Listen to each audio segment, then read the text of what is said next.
สังแลเมื่อนางไหวขึ้นตั้งหลังปล่อย8 ปีเฮาเลยนั่งเงากุ้ยก็เลวอำนั้นก็เมื่อน้องมีก็มือหือ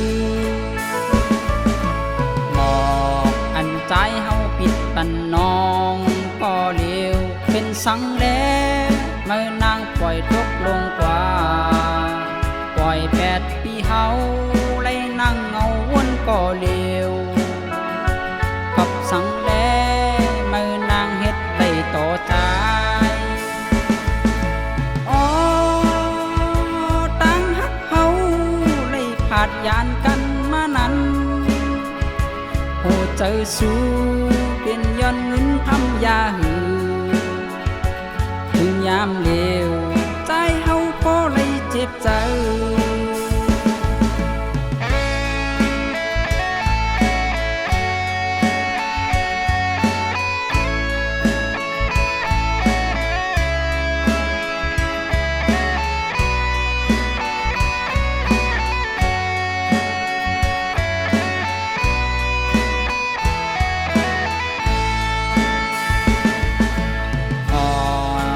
น้องเล้าก็มอแล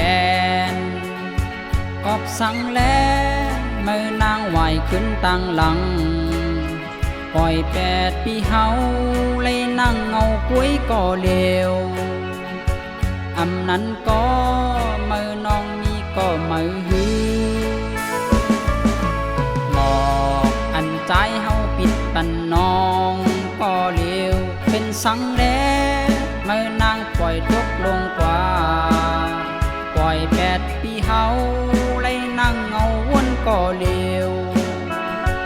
กับสังแลเมื่อนางเฮ็ดได้ต่อใจอ๋อตั้งฮักเฮา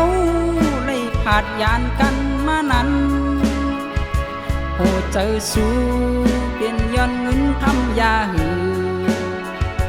ถึงยามเลวใจเฮาก็เลยเจ็บใจ